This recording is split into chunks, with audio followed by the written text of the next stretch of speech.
Hello everyone, welcome to free period. നമ്മൾ discuss ചെയ്യുന്നത് Sreenarayana Guru open യൂണിവേഴ്സിറ്റിയിലെ സെക്കൻഡ് സെമ്മിലെ ഇൻട്രഡക്ഷൻ ടു മാസ് കമ്മ്യൂണിക്കേഷൻ എന്ന് പറയുന്ന ഭാഗമാണ്. ബ്ലോക്ക് 1 അണ്ടർസ്റ്റാൻഡിങ് കമ്മ്യൂണിക്കേഷൻ എന്ന് പറയുന്ന ഭാഗത്തിൽ അഞ്ചാമത്തെ യൂണിറ്റാണ് നമ്മളിന്ന് ഡിസ്കസ് ചെയ്യുന്നത്, മോഡൽസ് ഓഫ് കമ്മ്യൂണിക്കേഷൻസ്. അതായത് നമ്മൾ ഇതുവരെ ഏതൊക്കെ രീതിയിലുള്ള കമ്മ്യൂണിക്കേഷൻസ് ആണ് എന്നുള്ളത് നമ്മൾ 4 ഭാഗങ്ങളിലായിട്ട് 4 യൂണിറ്റുകളിലായിട്ട് നമ്മൾ ഡിസ്കസ് ചെയ്തിട്ടുണ്ടായിരുന്നു. അതിൽ ഇനി അഞ്ചാമത്തെ യൂണിറ്റിൽ ഏതൊക്കെ രീതിയിലുള്ള മോഡൽസുകളാണ് അവൈലബിൾ ആയിട്ടുള്ളത് എന്നുള്ളതാണ് ഡിസ്കസ് ചെയ്യുന്നത്. ഒന്നാമത്തെ ടോപ്പിക്ക് നമ്മൾ ഡിസ്കസ് ചെയ്യുന്ന ടൈപ്സ് ഓഫ് കമ്മ്യൂണിക്കേഷൻ മോഡൽസ് എന്നുള്ളതാണ്. അതിലൊന്നാമത്തെ ലീനിയർ മോഡൽ എന്നുള്ളതാണ്. ലീനിയർ മോഡൽ കമ്മ്യൂണിക്കേഷൻ എന്ന് പറഞ്ഞു കഴിഞ്ഞാൽ വൺ ഡയറക്ഷൻ, അതായത് നേരിട്ട് പോകുന്ന ഒരു കമ്മ്യൂണിക്കേഷനാണ്, ഒരു രീതിയിൽ മാത്രം അല്ലെങ്കിൽ നേർരേഖയിൽ മാത്രം പോകുന്ന ഒരു കമ്മ്യൂണിക്കേഷനാണ് എന്തെന്ന് പറയുന്നത് ലീനിയർ ട്രാൻസ്മിഷൻ മോഡൽ എന്ന് പറയുന്നത്. അപ്പോൾ the sender send a message to the receiver without any feedback, അതായത് സെൻഡർ ആയിട്ടുള്ള ഒരു വ്യക്തി റിസീവർക്ക് ഒരു മെസ്സേജ് എന്ത് ചെയ്യുന്നു, കൈമാറുന്നു. ഇതിലെന്തുണ്ടായിരിക്കുകയില്ല, ഒരിക്കലും ഒരു ഫീഡ്ബാക്ക് ഉണ്ടായിരിക്കുകയില്ല. ഇത്തരത്തിലുള്ള കമ്മ്യൂണിക്കേഷനെയാണ് ലീനിയർ കമ്മ്യൂണിക്കേഷൻ എന്ന് പറയുന്നത്. ഓക്കെ, ഇത് ഒരു റിയൽ ലൈഫ് ഇൻട്രാക്ഷൻസിൽ വളരെ അധികം നമ്മൾ കണ്ടുകൊണ്ടിരിക്കുന്നതാണ്. ഫേസ് ടു ഫേസ് ടോക്സുകളിലും ഒക്കെ ചില സമയങ്ങളിൽ നമുക്ക് കാണാൻ സാധിക്കും, ചില സമയങ്ങളിൽ കാണാൻ സാധിക്കുകയില്ല. കാരണം നമ്മൾ ഒരു കാര്യം ഒരാൾക്ക് പാസ് ചെയ്യുന്നു എന്നുള്ളത് മാത്രമായിരിക്കുള്ളൂ ലീനിയർ മോഡൽ ഓഫ് കമ്മ്യൂണിക്കേഷൻസ് എന്ന് പറയുന്നത്. ഓക്കെ, ചില സമയത്ത് എന്ത് ചെയ്യാം, ഒരു റിസീവർക്ക് ഈ വരുന്ന മെസ്സേജുകൾ അവർക്ക് ഇഗ്നോർ ചെയ്യാം, ഒഴിവാക്കപ്പെടാം. അങ്ങനെയുള്ള ഏത് രീതികളിലും വേണമെന്നുണ്ടെങ്കിലും ഈ ടൈപ്പ് ഓഫ് കമ്മ്യൂണിക്കേഷനിൽ നടക്കുന്നതായിരിക്കും. ഓക്കെ, ഇനി അടുത്തത് രണ്ടാമത്തത് ഇൻട്രാക്ഷൻ മോഡൽ എന്നാണ്. ഇൻട്രാക്ഷൻ മോഡൽ ഓഫ് കമ്മ്യൂണിക്കേഷൻ എന്നുള്ളതാണ്. ബൈ ഡയറക്ഷൻ എന്ന് വെച്ച് കഴിഞ്ഞാൽ സെൻഡർക്കും റിസീവറും അവർ പരസ്പര ആശയങ്ങൾ അങ്ങോട്ടും ഇങ്ങോട്ടും എക്സ്ചേഞ്ച് ചെയ്യുന്ന റോളുകൾ വഹിക്കുന്നതാണ് എന്തെന്ന് പറയുന്നത് ഇൻട്രാക്ഷൻ മോഡൽ ഓഫ് കമ്മ്യൂണിക്കേഷൻ എന്ന് പറയുന്നത്. ഫീഡ്ബാക്ക് ഒരു ലൂപ്പ് പോലെയായിരിക്കും. ലൂപ്പ് എന്ന് പറഞ്ഞു കഴിഞ്ഞാൽ സെൻറ്ററിൽ നിന്ന് എന്ത് ചെയ്യുന്നു, റിസീവർ സംസാരിക്കുന്നു, റിസീവർ സെൻറ്ററോട് സംസാരിക്കുന്നു, അങ്ങനെ ആശയവിനിമയം നടത്തിക്കൊണ്ടേയിരിക്കുന്നു. അപ്പോൾ ഇതൊരു ഫീഡ്ബാക്ക് എന്ന് പറയുന്നത് എപ്പോഴും ഒരു ലൂപ്പായിരിക്കും, പരസ്പരം അങ്ങനെ നടന്നുകൊണ്ടേയിരിക്കുന്ന ഒന്നായിരിക്കും. അപ്പോൾ പാർട്ടിസിപ്പൻറ്റിന് അവർക്ക് മെസ്സേജുകൾ മനസ്സിലായി എന്നുള്ളത് കൃത്യമായിട്ട് നമുക്ക് മനസ്സിലാക്കാൻ സാധിക്കും. മാത്രമല്ല ഇത് വളരെ ഇമ്പോർട്ടൻ്റ് ആയിട്ടുള്ള ഒരു മോഡലും കൂടിയാണ്. അടുത്തത് ട്രാൻസാക്ഷണൽ മോഡൽ എന്നുള്ളതാണ്. ട്രാൻസാക്ഷണൽ മോഡൽ എന്ന് പറഞ്ഞു കഴിഞ്ഞാൽ അതായത് സെയിം ടൈമിൽ റിസീവറും അതുപോലെ തന്നെ മെസ്സേജ് അയക്കുന്ന ആളും, അതായത് സെൻഡറും തമ്മിൽ കൃത്യമായിട്ട് ഇടപെടുന്നതാണ് ട്രാൻസാക്ഷണൽ മോഡൽ ഓഫ് കമ്മ്യൂണിക്കേഷൻസ് എന്ന് പറയുന്നത്. അതായത് നിങ്ങൾ നേരിട്ട് സംസാരിച്ചു കൊണ്ടിരിക്കുകയാണ്, അതല്ലെങ്കിൽ ഫോണിൽ സംസാരിച്ചു കൊണ്ടിരിക്കുകയാണ്. ഇത് പരസ്പരം അങ്ങോട്ടും ഇങ്ങോട്ടും ഒരു റിസീവറും സെൻഡറും ഒരേ സമയം തന്നെ കമ്മ്യൂണിക്കേറ്റ് ചെയ്തുകൊണ്ടേയിരിക്കുന്നു. അതാണ് ട്രാൻസാക്ഷണൽ മോഡൽ ഓഫ് കമ്മ്യൂണിക്കേഷൻസ് എന്ന് പറയുന്നത്. ഇത് ഡിഫറെൻറ്റ് കോണ്ടെക്സ്റ്റുകളായിരിക്കാം. Social context, relational context, cultural context എന്നിങ്ങനെ 3 രീതിയിലാക്കി തരംതിരിക്കാം. ഒന്ന് സോഷ്യൽ കോണ്ടെക്സ്റ്റ്, അതായത് സാമൂഹികപരമായിട്ടുള്ള ഇടപെടലുകൾ, കൃത്യമായിട്ടുള്ള റൂൾസുകൾ ഉണ്ടായിരിക്കും, നിബന്ധനകൾ ഉണ്ടായിരിക്കും, സ്വഭാവ ഗുണങ്ങൾ ഉണ്ടായിരിക്കും. അങ്ങനെയുള്ള കാര്യങ്ങൾ വെച്ചുകൊണ്ടുള്ള ഒരു കമ്മ്യൂണിക്കേഷനാണ് സോഷ്യൽ കോണ്ടെക്സ്റ്റ് എന്ന് പറയുന്ന ഒന്ന്. രണ്ടാമത്തെ റിലേഷണൽ കോണ്ടെക്സ്റ്റ് ആണ്. നമ്മുടെ റിലേഷൻഷിപ്പുകൾ, ഇപ്പോൾ ഉദാഹരണത്തിന് നമ്മൾ സുഹൃത്തുക്കളായിരിക്കാം, കോവർക്കേഴ്സ്, കൂടെ ജോലി ചെയ്യുന്ന ആളുകൾ, റിലേറ്റീവ്സ് തുടങ്ങിയുള്ള ആളുകളുമായിട്ടുള്ള ഒരു കമ്മ്യൂണിക്കേഷൻ മോഡലായിരിക്കും. അല്ലെങ്കിൽ ട്രാൻസാക്ഷൻ മോഡലിൽ വരുന്ന ഒരു കോണ്ടെക്സ്റ്റ്, ഒരു സാഹചര്യമായിരിക്കും റിലേഷണൽ കോണ്ടെക്സ്റ്റ് എന്ന് പറയുന്നത്. കൾച്ചറൽ കോണ്ടെക്സ്റ്റ് എന്ന് പറഞ്ഞു കഴിഞ്ഞാൽ നമ്മളുടെ ഓരോ സ്ഥലത്ത് അല്ലെങ്കിൽ ഓരോ സോഷ്യൽ ക്ലാസ്സുകൾ, അതല്ലാന്നുണ്ടെങ്കിൽ നാഷണാലിറ്റി, ജെൻഡർ തുടങ്ങിയുള്ള കാര്യങ്ങളൊക്കെ സെയിം ആയിട്ട് വരുന്നതാണ് കൾച്ചറൽ കോണ്ടെക്സ്റ്റുകൾ എന്ന് പറയുന്നത്. അപ്പോൾ ട്രാൻസാക്ഷണൽ മോഡലുകളിൽ 3 കോണ്ടെക്സ്റ്റുകളാണ് പ്രധാനമായിട്ട് ഉൾപ്പെടുന്നത്: social context, relational context, cultural context എന്നിങ്ങനെ. ഓക്കെ, ഇനി അടുത്തതായിട്ട് നമ്മൾ ഡിസ്കസ് ചെയ്യുന്ന ടൈപ്സ് ഓഫ് കമ്മ്യൂണിക്കേഷൻ മോഡൽസ് എന്നുള്ളതാണ്. അതിൽ ഒന്നാമത്തത് അരിസ്റ്റോട്ടിൽ മോഡൽ ഓഫ് കമ്മ്യൂണിക്കേഷൻ എന്നുള്ളതാണ്. ഡെവലപ്പ് ചെയ്യുന്നത്, ഒറിജിൻ ചെയ്യുന്നത് ആൻഷ്യൻ്റ് ഗ്രീക്ക് ഫിലോസഫർ ആയിട്ടുള്ള അരിസ്റ്റോട്ടിലാണ്. അത് ഒരു പബ്ലിക് സ്പീക്കിംഗ് മോഡലാണ്. നിങ്ങൾക്ക് അവിടെ മോഡൽ കൊടുത്തിട്ടുണ്ട്, സ്പീക്കർ സ്പീച്ച് ഓഡിയൻസ് എഫക്റ്റ് എന്നുള്ളതാണ്. എന്ന് വെച്ച് കഴിഞ്ഞാൽ ഒരു സ്പീക്കർ ഒരു സ്പീച്ച്, ഒരു പറയാനുള്ള കാര്യം ഓഡിയൻസിനോട് പറയുന്നു, അവരിൽ ഒരു എഫക്റ്റ് ഉണ്ടാക്കുന്നു. അതാണ് എന്തെന്ന് പറയുന്നത് അരിസ്റ്റോട്ടിൽ മോഡൽ ഓഫ് കമ്മ്യൂണിക്കേഷൻ. നമ്മൾ സ്ട്രക്ചർ എന്താണെന്ന് നമ്മൾ നോക്കി, സ്പീക്കർ സ്പീച്ച് ഓഡിയൻസ് എന്നുള്ളതാണ്. അപ്പോൾ ഇതിനൊരു പബ്ലിക് സ്പീക്കിങ്ങിന് വേണ്ടിയിട്ടുള്ള ഒരു മോഡലാണ് ഇതിലുള്ളത്. ഇതൊരു ലീനിയർ മോഡൽ ഓഫ് കമ്മ്യൂണിക്കേഷനാണ്. ഓക്കെ, ഇനി അടുത്തതായിട്ട് നമ്മൾ ഡിസ്കസ് ചെയ്യുന്നത് ഇതിൻ്റെ പ്രോസസ്സാണ്. പ്രോസസ്സ് എന്ന് പറഞ്ഞു കഴിഞ്ഞാൽ ഒരു സെൻഡർ ഒരു മെസ്സേജ് ചെയ്യുന്ന ആളുകൾ അദ്ദേഹം എന്ത് ചെയ്യുന്നു, അദ്ദേഹത്തിൻ്റെ മെസ്സേജുകൾ കൃത്യമായിട്ട് ഓഡിയൻസിലേക്ക് എത്തിക്കുന്നു. ആ ഓഡിയൻസിൻ്റെ ഇടയിൽ ഒരു ചെറിയൊരു മാറ്റം ഉണ്ടാക്കുന്നു. അതാണ് ഇതിൻ്റെ ഒരു പ്രോസസ്സ് എന്ന് പറയുന്നത്. ഓക്കെ, ഇനി അടുത്തതായിട്ട് ഡിസ്കസ് ചെയ്യാൻ പോകുന്ന കാര്യം എന്ന് പറയുന്നത് ഗോളാണ്. To impact or persuade a audience through effective speech. അതായത് ഒരു എഫക്റ്റീവായിട്ടുള്ള സ്പീച്ചിലൂടെ ആ ഓഡിയൻസിൻ്റെ ഇടയിൽ ഒരു ചേഞ്ച് ഉണ്ടാക്കിയെടുക്കുക, ഒരു മാറ്റം ഉണ്ടാക്കിയെടുക്കുക, ഒരു കാര്യം ചെയ്യിപ്പിക്കുക എന്നുള്ളതാണ് അരിസ്റ്റോട്ടിൽ മോഡൽ ഓഫ് കമ്മ്യൂണിക്കേഷൻ്റെ ഒരു ഗോൾ, ഒരു ലക്ഷ്യം എന്ന് പറയുന്നത്. അടുത്ത ലാസ്വെൽ മോഡൽ ഓഫ് കമ്മ്യൂണിക്കേഷനാണ്. ഇത് വരുന്നത് 1948 ഇത് നിങ്ങൾക്ക് കാണാൻ സാധിക്കും. ഹൂ, വാട്ട്, ചാനൽ, ഹൂം, എഫക്റ്റ് എന്ന് പറയുന്ന രീതി, ഒരു മോഡൽ നിങ്ങൾക്ക് കാണാൻ സാധിക്കും. ഇതാണ് ഇതിൻ്റെ ഒരു സ്ട്രക്ചർ, ഒരു രീതി എന്ന് പറയുന്നത്. ഡെവലപ്പർ എന്ന് പറയുന്നത് ഹെറോൾഡ് ലാസ്വെൽ എന്നുള്ളതാണ്. പൊളിറ്റിക്കൽ സയൻറ്റിസ്റ്റാണ്. 1948 അമേരിക്കൻ പ്രസിഡൻ്റ് ഇലക്ഷൻ്റെ സമയത്താണ് ഒരു പൊളിറ്റിക്കൽ ക്യാമ്പയിൻ്റെ ഭാഗമായിട്ട്, രാഷ്ട്രീയ ക്യാമ്പയിനുകൾ നടക്കില്ല രാഷ്ട്രീയ പാർട്ടികൾ, അതിൻ്റെ ഭാഗമായിട്ടാണ് ലാസ്വെൽ മോഡൽ ഓഫ് കമ്മ്യൂണിക്കേഷൻ വരുന്നത്. ഇതിൻ്റെ ഒരു ഓവർവ്യൂ നോക്കുകയാണെന്നുണ്ടെങ്കിൽ പ്രധാനമായിട്ടും 5 ക്വസ്റ്റ്യനിലൂടെയാണ് ഇത് ഡിസ്കസ് ചെയ്യുന്നത്. ഹൂ, ആരാണ് ഇത് മെസ്സേജ് പറയുന്നത്, അദ്ദേഹമാണ് ഹൂ എന്ന് പറയുന്നത്. ന്യൂസ് റിപ്പോർട്ടറോ എഡിറ്ററോ തുടങ്ങിയിട്ടുള്ള ആരുമായിരിക്കാം ഹൂ എന്ന് പറയുന്നത്. രണ്ടാമത്തെ സേസ് വാട്ട്, എന്താണ് പറയുന്നത്. ഉദാഹരണത്തിന് വാർത്ത, ഇപ്പോൾ ഒരു ന്യൂസ് റിപ്പോർട്ടർ ഒരു വാർത്ത തയ്യാറാക്കുന്നു എന്നുണ്ടെങ്കിൽ ആ വാർത്തയാണ് എന്തെന്ന് പറയുന്നത്, സേസ് വാട്ട് എന്ന് പറയുന്നത്. ഇൻ വിച്ച് ചാനൽ എന്ന് പറഞ്ഞു കഴിഞ്ഞാൽ ദ മീഡിയം യൂസ്ഡ്, ഏത് ഏതിലൂടെയാണ് പറയുന്നത്, ന്യൂസ് പേപ്പർ, അതാണ് news paper format. To whom, ആരോടാണ്, ഓഡിയൻസ്, ആരോടാണ് സംസാരിക്കുന്നുള്ളതാണ് ടു ഹൂം എന്ന് പറയുന്നത്. അതായത് റീഡേഴ്സ് ആയിട്ടുള്ള ആളുകൾ, ഒരു വാർത്ത വായിക്കുന്ന ആളുകളായിരിക്കുമല്ലോ റീഡേഴ്സ് എന്ന് പറയുന്നത്. അഞ്ചാമത്തത് വിത്ത് വാട്ട് എഫക്റ്റ് എന്നുള്ളതാണ്. അതായത് ദ ഇമ്പാക്റ്റ് ഓർ റെസ്പോൺസ്, അതായത് ഇത് വാർത്ത വായിച്ചുകൊണ്ട് റീഡേഴ്സിന് വരുന്ന റിയാക്ഷൻസ് അല്ലെങ്കിൽ അവരെടുക്കുന്ന ആക്ഷൻസ് ആണ് എന്തെന്ന് പറയുന്നത്, വിത്ത് വാട്ട് എഫക്റ്റ് എന്ന് പറയുന്നത്. അതായത് അമേരിക്കൻ ഒരു പ്രസിഡൻ്റ് ഇലക്ഷൻസിൽ വാർത്തകൾ നൽകിക്കൊണ്ട് ജനങ്ങളുടെ ഇടയിൽ ഒരു മാറ്റം സൃഷ്ടിക്കുന്നതിന് വേണ്ടിയിട്ട് ലാസ്വെൽ മോഡൽ ഓഫ് കമ്മ്യൂണിക്കേഷൻസ് വളരെയധികം സഹായിച്ചിട്ടുണ്ട്. അപ്പോൾ 5 എലമെൻസുകളാണ് പ്രധാനമായിട്ടും ഡിസ്കസ് ചെയ്യുന്നത്.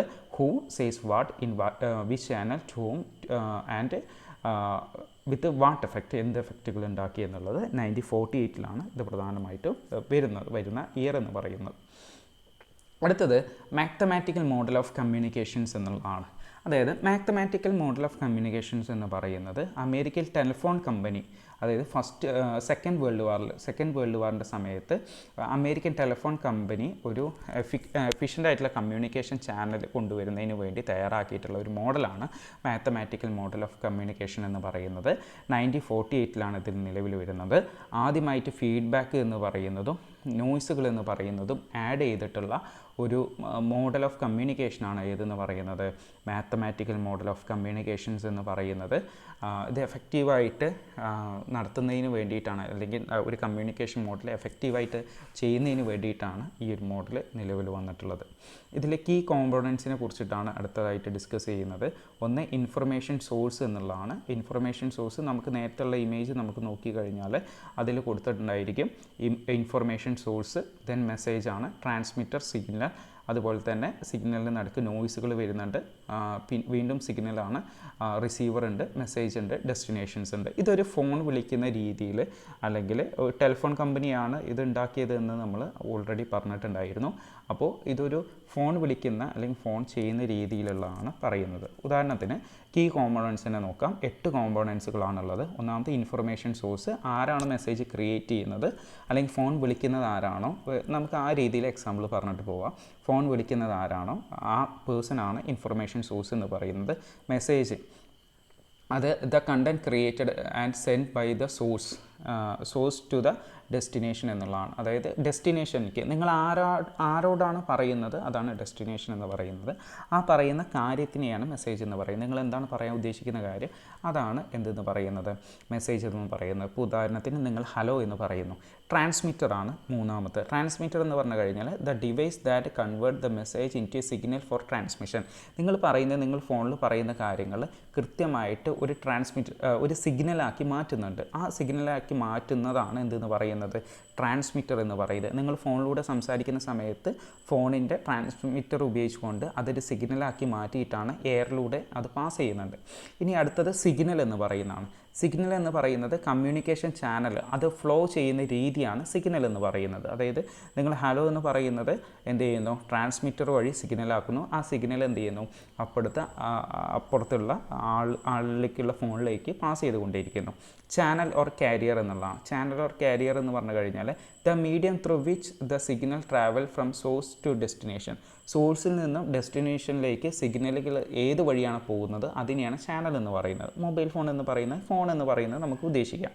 നോയ്സ് എന്ന് പറഞ്ഞു കഴിഞ്ഞാൽ എന്താ, any interference or disturbance that effect the signal. അതായത് സിഗ്നലിന് അല്ലെങ്കിൽ ഫോണിൻ്റെ റേഞ്ചിനൊക്കെ ബാധിക്കില്ല, തടസ്സങ്ങൾ വരില്ലേ, അതിനെയാണ് നോയ്സുകൾ എന്ന് പറയാം. ഓൾറെഡി നമ്മൾ ഡിസ്കസ് ചെയ്തിട്ടുണ്ടായിരുന്നു. റിസീവർ എന്ന് പറഞ്ഞു കഴിഞ്ഞാൽ എന്താണ്, ഇവിടെ റിസീവർ എന്ന് പറയുന്നത് ആ ഫോണായിരിക്കും. നമ്മൾ ഹലോ എന്ന് പറയുന്ന ഫോണിൽ പറഞ്ഞു കഴിഞ്ഞാൽ അപ്പുറത്തെ ഫോണിൽ കേൾക്കണമല്ലോ, അപ്പോൾ ആ ഫോണാണ് ഇവിടെ എന്തെന്ന് പറയുന്നത്, റിസീവർ എന്ന് പറയുന്നത്. The device or census that receive the message. ആ ഒരു റിസീവറിൽ അല്ലെങ്കിൽ ഒരു ഫോണിലേക്ക് ആ മെസ്സേജ് എത്തുന്നു, അതിനെയാണ് റിസീവർ എന്ന് പറയുന്നത്. ഡെസ്റ്റിനേഷൻ എന്ന് പറയുന്നത് ആ പേഴ്സണാണ്. അതായത് നിങ്ങൾ ആരോടാണ് സംസാരിക്കുന്നത് ആ പേഴ്സണെയാണ് എന്തെന്ന് വിളിക്കുന്നത്, ഡെസ്റ്റിനേഷൻസ് എന്ന് വിളിക്കുന്നത്. അപ്പോൾ ഇത്രയും കോമ്പോണൻറ്റുകളാണ് പ്രധാനമായിട്ടും ഈ മാത്തമാറ്റിക്കൽ മോഡൽ ഓഫ് കമ്മ്യൂണിക്കേഷനിൽ ഡിസ്കസ് ചെയ്യുന്നത്. ഇത് ഫീഡ്ബാക്ക് എന്ന് പറയുന്നത്, അതിൽ ഫീഡ്ബാക്ക് എന്ന് പറയുന്ന കാര്യം കൂടി കൊടുത്തിട്ടുണ്ടായിരിക്കും. ഫീഡ്ബാക്ക് എന്ന് പറയുന്നത് എന്തായിരിക്കും, നിങ്ങൾ ഹലോ എന്ന് പറഞ്ഞു കഴിഞ്ഞാൽ തിരിച്ച് റീപ്ലൈ ആയിട്ട് ഹായ് എന്ന് പറയുന്നതായിരിക്കും എന്തെന്ന് പറയുന്നത്, ഫീഡ്ബാക്ക് എന്ന് പറയുന്നത്. ഓക്കെ, അടുത്തത് David K Berlo's SMCR model of communication 1960. നമ്മൾ ഓൾറെഡി സെക്കൻഡ് യൂണിറ്റിൽ നമ്മൾ ഡിസ്കസ് ചെയ്തിട്ടുണ്ടായിരുന്നു ബെർലോസിൻ്റെ SMCR മോഡലിനെ കുറിച്ച് വളരെ ഡീറ്റെയിൽഡ് ആയിട്ട്. ശ്രദ്ധിക്കുക, സോഴ്സ് ആൻഡ് റിസീവർ എന്ന് പറയുന്നത് സെയിം പേഴ്സൺസ് തന്നെ ആയിരിക്കും. മെസ്സേജിൻ്റെ ഡിഫറെൻറ്റ് ടൈപ്സ് ഓഫ് മെസ്സേജുകളെക്കുറിച്ചും ചാനലുകളെക്കുറിച്ചും ഇതിലെന്ത് ചെയ്യുന്നുണ്ട്, ഡിസ്കസ് ചെയ്യുന്നുണ്ട് എന്നുള്ള കാര്യം ഓർത്ത് വയ്ക്കുക. ഇതിൻ്റെ കീ കോമ്പണൻസ് എന്ന് പറഞ്ഞു കഴിഞ്ഞാൽ സോഴ്സാണ്. Source the person creating the message, ആ മെസ്സേജ് ക്രിയേറ്റ് ചെയ്യുന്ന പേഴ്സണാണ് സോഴ്സ് എന്ന് പറയുന്നത്. കമ്മ്യൂണിക്കേഷൻ സ്കില്ലുകൾ, ആറ്റിറ്റ്യൂഡുകൾ, നോളേജുകൾ, സോഷ്യൽ കൾച്ചറൽ ബാക്ക്ഗ്രൗണ്ടുകളൊക്കെ ഇതിനെ ഹെൽപ്പ് ചെയ്യും. മെസ്സേജ് എന്ന് പറഞ്ഞു കഴിഞ്ഞാൽ എന്താണ് നിങ്ങൾ പറയാൻ ഉദ്ദേശിക്കുന്ന കാര്യങ്ങൾ എന്നുള്ളതാണ് മെസ്സേജുകൾ എന്ന് പറയുന്നത്. ചാനൽ എന്ന് പറഞ്ഞു കഴിഞ്ഞാൽ നിങ്ങൾ സെൻസറി പാത്തുകൾ, sight, hearing, touch, smell, taste തുടങ്ങിയിട്ടുള്ള നിങ്ങൾ ഏത് വഴിയാണ് മെസ്സേജ് ട്രാൻസ്ഫർ ചെയ്യാൻ ഉദ്ദേശിക്കുന്നത് അതാണ് ചാനൽ എന്ന് പറയുന്നത്. റിസീവർ എന്ന് പറയുന്നത് ആർക്കാണ് നിങ്ങൾ മെസ്സേജ് അയക്കുന്നത് അദ്ദേഹമാണ് റിസീവർ എന്ന് പറയുന്നത്. അപ്പോൾ സെയിം സോഴ്സിലുള്ള സെയിം ആറ്റിറ്റ്യൂഡുകൾ, സെയിം നോളേജുള്ള ആളുകൾ തന്നെയായിരിക്കണം ഇതിലെന്തെന്ന് പറയുന്നത്, റിസീവർ എന്ന് പറയുന്നത്. ഓക്കെ, അടുത്തത് Frank dance helical model of communication എന്നുള്ളതാണ്. സൈഡിൽ നിങ്ങൾക്ക് ഒരു ചുഴി പോലെ നിങ്ങൾക്ക് കാണാൻ സാധിക്കുന്നുണ്ടായിരിക്കും, അതാണ് ഹെലിക്കൽ മോഡൽ എന്ന് പറയുന്നത്. അതായത് ഗ്രാജുവൽ ഇവോൾവിങ് പ്രോസസ്സാണ്. നമുക്ക് മനുഷ്യന്മാർക്ക് വരുന്ന മാറ്റങ്ങളാണ് എന്തെന്ന് പറയുന്നത് ഡാൻസ് ഹെലിക്കൽ മോഡൽ ഓഫ് കമ്മ്യൂണിക്കേഷനിൽ പറയുന്നത്. ഇതൊരു ഹെലിക്സ് ഷേപ്പാണ്. ഹെലിക്സ് ഷേപ്പ് എന്ന് പറഞ്ഞു കഴിഞ്ഞാൽ ഇങ്ങനെ ചുറ്റി വരുന്ന ഒരു മോഡൽ ഓഫ് കമ്മ്യൂണിക്കേഷനാണ് വരുന്നത്. അതായത് നമ്മൾ ഏറ്റവും സ്റ്റാർട്ടിങ്ങിൽ, നമ്മൾ ബിഗിനിങ്ങിൽ ഒരു സ്മാൾ പോയിൻ്റ് ആയിരിക്കും. അതായത് നമ്മൾ ഒരു ചുഴി സ്റ്റാർട്ട് ചെയ്യുന്നത് എന്ന് വെച്ച് കഴിഞ്ഞാൽ നമ്മൾ ലൈഫ് സ്റ്റാർട്ട് ചെയ്യുന്നത് ഒരു പോയിന്റിൽ വെച്ചിട്ട് നമ്മൾ ലൈഫ് സ്റ്റാർട്ട് ചെയ്യുന്നു. പിന്നീട് സർക്കുലറായിട്ട് ഇങ്ങനെ വരുന്നു അപ്വേർഡ് മോഷൻസിൽ. അതായത് ഇങ്ങനെ പല രീതിയിലും പല കാര്യങ്ങളും നമ്മൾ മനസ്സിലാക്കി ലൈഫിൽ എങ്ങനെ പ്രോഗ്രസ് ചെയ്തിട്ട് എങ്ങനെ വലിയ വലിയ ചുഴികളായിട്ട് മാറുന്നു എന്ന് വെച്ച് കഴിഞ്ഞാൽ നമ്മൾ പല രീതിയിലും എക്സ്പീരിയൻസിൽ നമ്മൾ പല രീതിയിലുള്ള ഇമോഷൻസിലൂടെ കടന്നുപോയി നമ്മൾ എന്ത് ചെയ്യുന്നു, അങ്ങനെ ചലിച്ചുകൊണ്ടേയിരിക്കുന്നു, വലിയ ഷേപ്പായി കൊണ്ടേയിരിക്കുന്നു എന്നുള്ളതാണ് Frank dance helical model of communication എന്നുള്ള ഭാഗത്ത് പറയുന്നത്. മാത്രമല്ല എവല്യൂഷണറി നേച്ചർ എന്ന് പറഞ്ഞു കഴിഞ്ഞാൽ കമ്മ്യൂണിക്കേഷൻ സ്റ്റാർട്ട് മിനിമലി. അതായത് കമ്മ്യൂണിക്കേഷൻ നമ്മൾ ആദ്യം സ്റ്റാർട്ട് ചെയ്യുന്നത് ഫസ്റ്റ് മിനിമലായിട്ട് തന്നെ സ്റ്റാർട്ട് ചെയ്യുന്നു. വിത്ത് individual sharing only A small part of themselves. ആദ്യം നമ്മൾ ഒരാളായിട്ട്, നിങ്ങളിപ്പോൾ ആദ്യമായിട്ട് ഒരു ക്ലാസ് റൂമിൽ വരികയാണെന്നുണ്ടെങ്കിൽ നിങ്ങൾ അറിയാത്ത ഒരാളായിട്ട് ജസ്റ്റ് മിനിമലായിട്ട് മാത്രമേ സ്റ്റാർട്ട് ചെയ്യുള്ളൂ. അപ്പോൾ അതിൻ്റെ ബിഗിനിങ് പോയിൻ്റാക്കി നോക്കുക. പിന്നീട് ഓവർ ടൈം, പിന്നെ കുറച്ച് കഴിഞ്ഞതിന് ശേഷം ആ റിലേഷൻഷിപ്പ് ഒന്നുകൂടി ഡെവലപ്പ് ആവും, കുറച്ചും കൂടി നല്ല രീതിയിലുള്ള ബന്ധങ്ങളാവും, കമ്മ്യൂണിക്കേഷൻ ഒന്നുകൂടി എക്സ്പാൻഡ് ആവും, പിന്നെ ഇൻഫർമേഷൻസ് കുറേ കാര്യങ്ങൾ ഷെയർ ചെയ്യാൻ തുടങ്ങും. അപ്പോൾ ഈ പ്രോസസ്സ് ഇങ്ങനെ കൂടി വന്നിട്ട് ഇതെന്ത് ചെയ്യുന്നു, വലിയ രീതിയിലുള്ള ഒരു ഹെലിക്സ് ഷേപ്പുകളായിട്ട് മാറുന്നു, വലിയൊരു ബന്ധത്തിലേക്ക് മാറുന്നു. ഇത് വളരെ കണ്ടിന്യൂസ് ആയിട്ട് അതുപോലെ തന്നെ ടേക്ക് ടൈം, കുറേ സമയമെടുത്തുകൊണ്ടാണ് ഈ ഫ്രാങ്ക് ഡാൻസ് ഹെലിക്കൽ മോഡൽ ഉണ്ടാവുന്നത് എന്നാണ് പറയുന്നത്. ഇത് ഡിപ്പെൻഡിങ് ഓഫ് കണക്ഷൻസ്, അതായത് ബന്ധങ്ങളുടെ അടിസ്ഥാനമാക്കിയിട്ടായിരിക്കും, ഓരോ ബന്ധങ്ങളുടെ അടിസ്ഥാനമാക്കിയിട്ടായിരിക്കും ഈ മോഡൽ വികസിച്ചു വരിക എന്നാണ് പറയുന്നത്. അടുത്തത് George Gerber model of communication എന്നുള്ളതാണ്. വളരെ കൺഫ്യൂസിങ് ആവാൻ ചാൻസ് ഉള്ള ഒരു മോഡൽ ഓഫ് കമ്മ്യൂണിക്കേഷനാണ് ഇതെന്ന് പറയുന്നത്. ജോർജ് ഗർബണർ മോഡൽ ഓഫ് കമ്മ്യൂണിക്കേഷൻ എന്ന് പറയുന്നത്. അപ്പോൾ ഈ ഇമേജ് ശ്രദ്ധിച്ച് നോക്കുക. ഇത് 1956 വരുന്നത്. ഡൈനാമിക് നേച്ചർ ഓഫ് കമ്മ്യൂണിക്കേഷനാണ് വരുന്നത്. 2 രീതിയിലാണ് ഇത് പറയുന്നത്. ഒന്ന് പെർപെച്വൽ ഡൈമെൻഷൻസും രണ്ടാമത്തത് മീൻസ് ആൻഡ് കൺട്രോൾസ് ഡൈമെൻഷൻസും. ഇങ്ങനെ 2 രീതിയിലാണ് കമ്മ്യൂണിക്കേഷൻ പോകുന്നത്. എന്ന് പറയുന്നത് ഇവൻ്റാണ്. ഇവൻ്റ് എന്ന് പറയുന്നത് something happen in real life. എന്തെങ്കിലും നിങ്ങളുടെ റിയൽ ലൈഫിൽ നടന്നിട്ടുള്ള സംഭവത്തെ നിങ്ങൾ എന്ന് വിളിക്കുക. ഒന്നാമത്തെ പേഴ്സെപ്ഷൻ എന്ന് പറഞ്ഞു കഴിഞ്ഞാൽ കാഴ്ചപ്പാടുകളാണ്. അതാണ് E1 എന്ന് പറയുന്നത്. അതായത് A person or A machine, ഒരാൾ അല്ലെങ്കിൽ ഒരു മെഷീൻ എന്ന് പറയുന്നത് perceive the event but only A partial vision of it. അതായത് ഒരാൾ എന്ത് ചെയ്യുന്നു, ഒരു ഭാഗം കാണുന്നു, ഓക്കെ, പക്ഷേ എല്ലാ കാര്യങ്ങളും കണ്ടിട്ടില്ല, ചില ഭാഗങ്ങൾ മാത്രമേ കാണുന്നുള്ളൂ. അതാണ് അല്ലെങ്കിൽ E1 എന്ന് പറയുന്നത്. ഇനി അടുത്തതായിട്ട് പറയുന്നതാണ് എന്തെന്ന് പറയുന്നത് മീൻസ് ആൻഡ് കൺട്രോൾ ഡൈമെൻഷൻസ് എന്ന് പറയുന്നത്. മീൻസ് ആൻഡ് കൺട്രോൾ ഡൈമെൻഷൻസ് എന്ന് പറയുന്നത് E2 എന്ന് പറയുന്നത് become the source creating A message about the event. അതായത് എന്ന് പറയുന്ന ആൾ അല്ലെങ്കിൽ E2 എന്ന് പറയുന്ന ആൾ ഒരു കാര്യം കണ്ടിട്ടുണ്ട്. അദ്ദേഹത്തിന് കാഴ്ചപ്പാടിൽ നിന്നും ഒരു മെസ്സേജുകൾ ഉണ്ടാവുന്നു. പിന്നീട് അതിൻ്റെ മെസ്സേജ് ഫ്ലോ നടക്കുന്നു. അതായത് M1 M2 എന്ന് പറയുന്നത് SC3 SC4 എന്ന് പറയുന്ന ആളിലേക്ക് കൈമാറ്റം ചെയ്യപ്പെടുന്നു. ഇതാണ് ഇതിൻ്റെ മോഡൽ ഓഫ് കമ്മ്യൂണിക്കേഷൻ എന്ന് പറയുന്നത്. പക്ഷേ നമുക്ക് ഇതൊരു എക്സാമ്പിളിലൂടെ നമുക്ക് എന്ത് ചെയ്യാൻ പറ്റും, പറയാൻ പറ്റും. ഇതിൽ പെർസെപ്ച്വൽ ഡൈമെൻഷൻ എന്ന് പറയുന്ന ഭാഗത്ത് ഒരു ഒരു റിപ്പോർട്ടർ കണ്ടു എന്ന് കരുതുക. E1 എന്ന് പറയുന്നതാണ് എന്ന് പറയുന്ന മെഷീൻ, E1 എന്ന് പറയുന്ന പെർസെപ്ഷൻ, എന്ന് പറയുന്ന ഒരു പേഴ്സൺ കണ്ടു എന്ന് കരുതുക. അദ്ദേഹം മനസ്സിലാക്കിയിട്ടുള്ള കാര്യമാണ് E1 എന്ന് പറയുന്നത്, പെർസെപ്ഷൻ എന്ന് പറയുന്നത്. അപ്പോൾ നിങ്ങളൊരു റിപ്പോർട്ടർ കണ്ടിട്ടുള്ള കാര്യം, ഒരു ഇവൻറ്റ് ഒരു റിപ്പോർട്ടർ കാണുന്നു, ആ ഇവൻറ്റിൽ നിന്നും റിപ്പോർട്ടർ മനസ്സിലാക്കിയിട്ടുള്ള കാര്യമാണ് E1 എന്ന് പറയുന്നത്, പെർസെപ്ഷൻ, അയാൾ മനസ്സിലാക്കിയിട്ടുള്ള കാര്യം. അപ്പോൾ സ്വാഭാവികമായിട്ടും ആ റിപ്പോർട്ടർ അതിനെക്കുറിച്ച് എന്ത് ചെയ്യും, അദ്ദേഹത്തിന് മനസ്സിലാക്കിയിട്ടുള്ള കാര്യങ്ങളെ വെച്ച് ഒരു റിപ്പോർട്ട് അല്ലെങ്കിൽ ഒരു പ്രൊഫഷണൽ ആയിട്ടുള്ള ഒരു കാര്യം തയ്യാറാക്കും. ഓക്കെ, അപ്പോൾ ആ പ്രോസസ്സാണ് എന്തെന്ന് പറയുന്നത് മീൻസ് ആൻഡ് കൺട്രോൾ എന്ന് പറയുന്നത്. അപ്പോൾ പെർസ്പെക്ച്വൽ ഡൈമെൻഷൻ എന്ന് പറയുന്ന ഭാഗത്ത് ഇവൻറ്റ് നടന്നത് എന്ന് പറയുന്ന ഒരു വ്യക്തി കണ്ടു.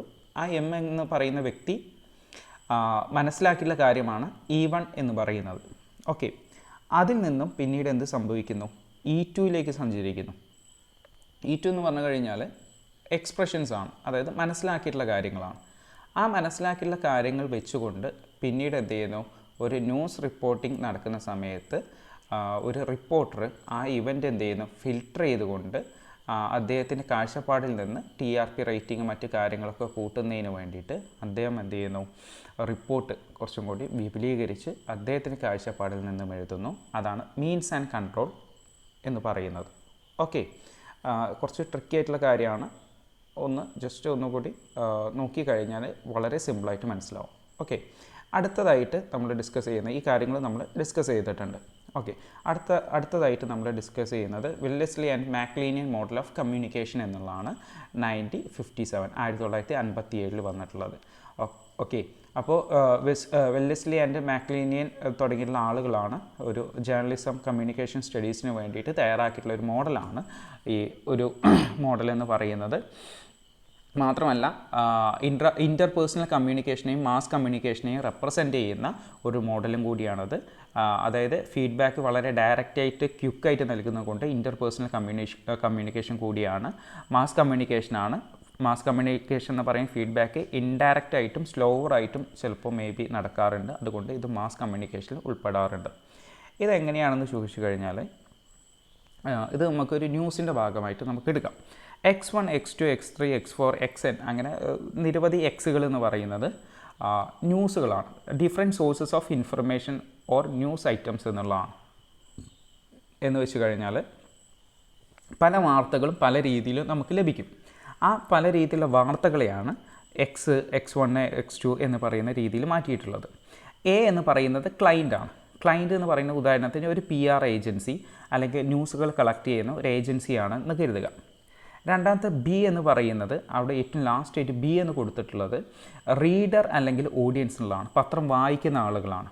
സി എന്ന് പറയുന്നത് ഗേറ്റ് കീപ്പറാണെന്ന് കരുതുക. ഗേറ്റ് കീപ്പർ എന്ന് പറയുന്നത് ന്യൂസ് പേപ്പറാണ് എന്നുള്ളത് ഉറപ്പാക്കുക. അതിൽ എഫ് എന്ന് പറയുന്നത് ഉണ്ടായിരിക്കും. എഫ് എന്ന് പറയുന്നത് ഫീഡ്ബാക്കാണ്. അപ്പോൾ ഉദാഹരണത്തിന് പല രീതിയിലുള്ള ന്യൂസുകളും നടക്കാറുണ്ട്. അതാണ് X1, X2, X3, X4 എന്ന് പറയുന്നത്. ഇത് ലഭിക്കുന്നത് ക്ലയൻറ്റുകൾക്കായിരിക്കും അല്ലെങ്കിൽ ന്യൂസ് ഏജൻസികൾക്കായിരിക്കും. അതാണ് എ എന്ന് പറയുന്നത്. അപ്പോൾ എ എന്ന് പറയുന്ന ഈ ന്യൂസ് ഏജൻസികൾ വാർത്തകൾ ആർക്ക് നൽകുന്നു? ചില വാർത്തകൾ ആർക്ക് നൽകുന്നു? സി എന്ന് പറയുന്ന ഗേറ്റ് കീപ്പർ ആയിട്ടുള്ള ന്യൂസ് പേപ്പേഴ്സിന് നൽകുന്നു. ഓക്കെ, പല വാർത്തകളും നൽകി വന്നിട്ടുണ്ടായിരിക്കും. അതിൽ ചില വാർത്തകൾ മാത്രം എ എന്ന് പറയുന്ന ക്ലയൻറ്റുകൾ അല്ലെങ്കിൽ PR ഏജൻസി സി എന്ന് പറയുന്ന ഗേറ്റ് കീപ്പർ ആയിട്ടുള്ള ന്യൂസ് പേപ്പേഴ്സിന് നൽകുന്നു. ഈ ന്യൂസ് പേപ്പറിൽ നിന്നും എന്ത് ചെയ്യുന്നു?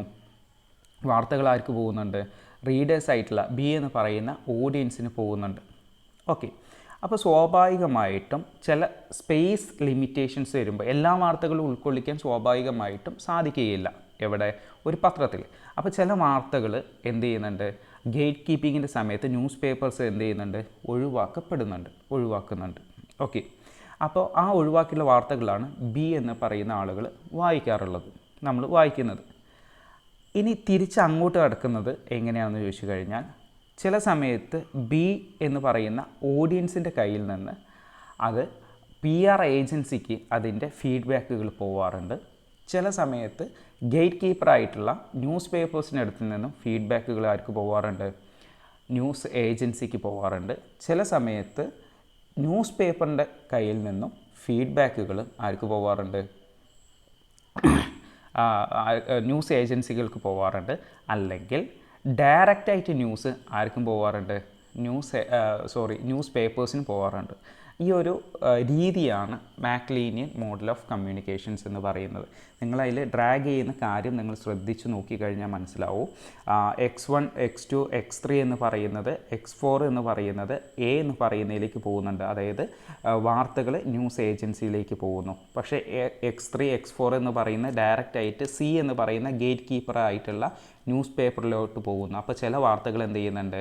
ന്യൂസ് ഏജൻസികൾ വഴിയല്ലാതെ നേരിട്ട് എങ്ങോട്ട് പോകുന്നുണ്ട്? ന്യൂസ് പേപ്പറിലോട്ടും പോകുന്നുണ്ട്. ഈ എ എന്ന് പറയുന്നതിന് നേരെ ഒരു ഇൻവെർട്ടർ ആരോ മാർക്ക് എന്ത് ചെയ്യുന്നുണ്ട്? സിയിലോട്ട് പോകുന്നുണ്ട്. അതായത് ന്യൂസ് ഏജൻസിയിലേക്ക് എത്തിയിട്ടുള്ള വാർത്ത ന്യൂസ് പേപ്പറിലേക്ക് കൈമാറ്റം ചെയ്യുന്നു. ആ ന്യൂസ് പേപ്പർ സി എന്ന് പറയുന്ന ഗേറ്റ് കീപ്പറായിട്ടുള്ളതിൽ നിന്നും ബി എന്ന് പറയുന്ന ഓഡിയൻസിലേക്ക് ആരോ മാർക്കുണ്ട്. ന്യൂസുകൾ ഫിൽട്ടർ ചെയ്തിട്ടുള്ള ന്യൂസുകൾ, ആവശ്യമായിട്ട് ഉൾക്കൊള്ളിച്ചിട്ടുള്ള ന്യൂസുകൾ മാത്രം എന്ത് ചെയ്യുന്നുണ്ട്? ഓഡിയൻസിൻ്റെ കയ്യിലോട്ട്, റീഡേഴ്സിൻ്റെ കയ്യിലോട്ട് എത്തുന്നുണ്ട്.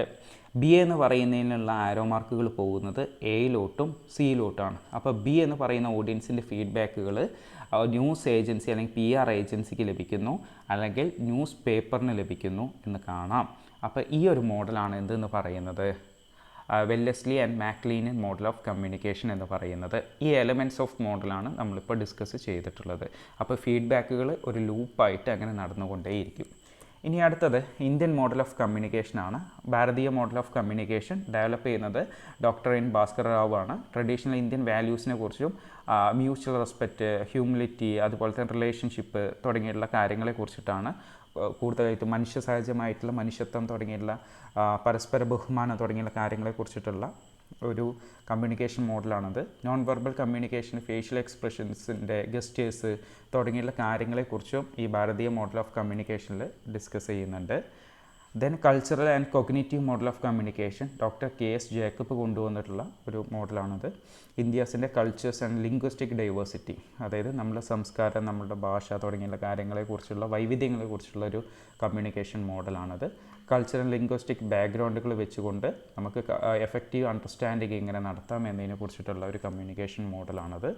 ആൻഡ് മൂന്നാമത് അതർ നോട്ടബിൾ ഇന്ത്യൻ മോഡൽസ് ആണ്. ഒന്ന് കൾച്ചറൽ ട്രാൻസാക്ഷൻ മോഡൽ, അതായത് കൾച്ചറൽ എക്സ്ചേഞ്ചുകൾ, പരസ്പരം അങ്ങോട്ടും ഇങ്ങോട്ടും സംസ്കാരങ്ങൾ എങ്ങനെ കൈമാറ്റം ചെയ്യപ്പെടുന്നു എന്നതിനെക്കുറിച്ചുള്ളതാണ് കൾച്ചറൽ ട്രാൻസാക്ഷൻ മോഡൽ എന്ന് പറയുന്നത്.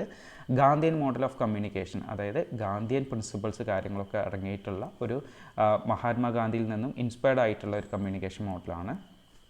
അടുത്ത മോഡൽ എന്ന് പറയുന്നത് ഗ്ലോക്കലൈസ്ഡ് കമ്മ്യൂണിക്കേഷൻ മോഡൽ എന്നുള്ളതാണ്. അതായത് blending global and local communication, ലോകത്തിൻ്റെ കമ്മ്യൂണിക്കേഷനും നമ്മളുടെ അതുപോലെ തന്നെ ലോക്കൽ നമ്മളെ പ്രാദേശികമായിട്ടുള്ള കമ്മ്യൂണിക്കേഷൻ പ്രാക്ടീസൊക്കെ വെച്ചുകൊണ്ടുള്ള ഒരു കമ്മ്യൂണിക്കേഷൻ മോഡലാണ് ഈ ഒരു ഗ്ലോക്കലൈസ്ഡ് കമ്മ്യൂണിക്കേഷൻ മോഡൽ എന്ന് പറയുന്നത്. ഓക്കെ, അപ്പോൾ ഇത്രയും കാര്യങ്ങളാണ് ഫിഫ്ത്ത് ഇതിൽ നിങ്ങൾക്ക് ഡിസ്കസ് ചെയ്യാനുള്ള യൂണിറ്റ് 5ൽ ഡിസ്കസ് ചെയ്യാനുള്ളത്. ക്ലാസ്സുകൾ മനസ്സിലായെന്ന് കരുതുന്നു.